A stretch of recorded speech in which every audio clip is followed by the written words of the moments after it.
Day 1 of The Wilderness Within You, Ash Wednesday.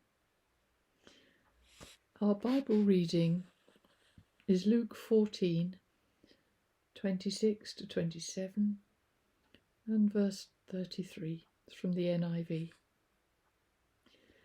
If anyone comes to me and does not hate father and mother, wife and children, brothers and sisters, yes, even their own life, such a person cannot be my disciple. And whoever does not carry their cross and follow me cannot be my disciple. In the same way, those of you who do not give up everything you have cannot be my disciples. I have so many questions. Life is not easy when you have a literalistic mind. It becomes hard to know what people mean. When I take them literally, they get angry, find me obtuse, provocative. They expect me to know what they mean.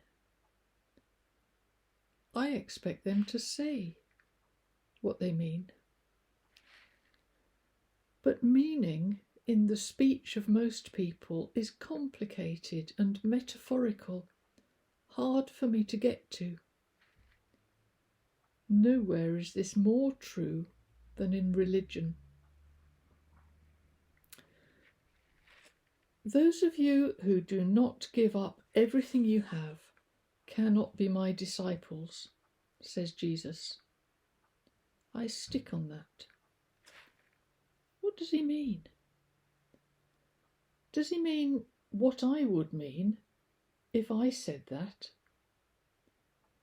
Does he mean give away the car and go on foot or by bus? Give away all your ornaments and memorabilia? Have by you only a small selection of plain and modest clothes, a mattress to lie on at night, a set of shelves, some sturdy sandals, a few spiritual classics, the tools of your trade, and a comb? I ask around, what does Jesus mean? Friends assure me that Jesus did not mean what he said exactly. They tell me he means you must not be attached to your possessions, but must prioritise the things of the Spirit. Irritated by my literalism as I persist, they point out the educational value of owning a TV, the modern necessity of cars.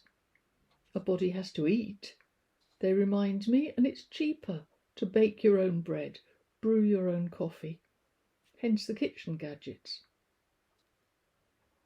Jesus calls us to love one another, hence the family photographs and large wedding celebrations, the lengthy Christmas present list, the holidays abroad to spend quality time together.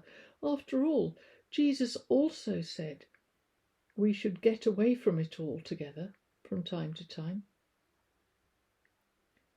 They point out that Jesus is as much for the rich as for the poor, that the soul is measured not by income and possessions or lack of them, but by whether God has first place in that person's heart. And then I want to ask, if God has first place, isn't that enough? Are all these other things necessary? And if they aren't, why bother with all this repair and maintenance, not to mention the electronic gates and the contents insurance? I fall silent. In my childhood, I learned to read the warning in a tone of voice, and I recognise that my questions are not welcome. But still I am left wondering. If he didn't mean what he said, which is what I think he meant, What did he mean?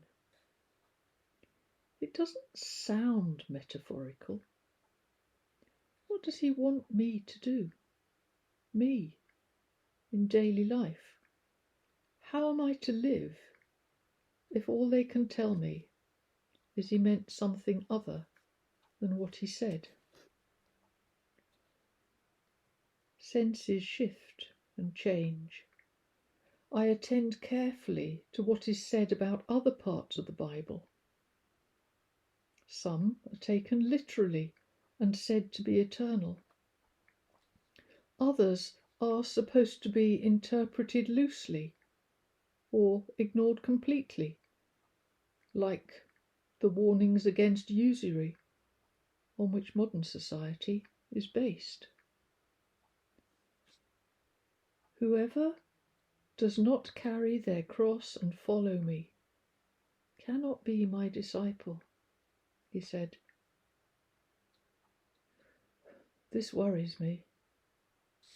I am afraid of growing old, of running out of money, of my own inadequacy and incompetence, my social ineptitude. These are enough to worry about. I know for a surety I cannot cope with the notion of crucifixion. The things human beings do to each other drives me crazy. My mind dissolves in horror at the prospect of torture. I am sickened by war, revolted by the corruption of power and what it does to people. A cross. Does he mean that? I am the way and the truth and the life, says Jesus.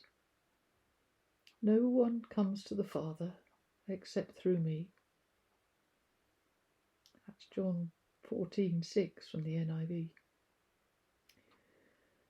This means that unless I follow Jesus, I am cut adrift in this world, lost and without hope. But I cannot follow Jesus without being crucified. I stand dithering. I have so many questions. It feels like being stuck in a maze. What looks like a way turns out to be a cul-de-sac, and nothing leads anywhere. I feel like someone who intended a nature walk in the country, but walked too far off the track and unfortunately neglected to bring a map. In this wilderness, there are no comforting heritage signs with a helpful arrow to tell me, you are here. I mean, I know I'm here, but where? And then I make a decision. Jesus, they say, went into the wilderness.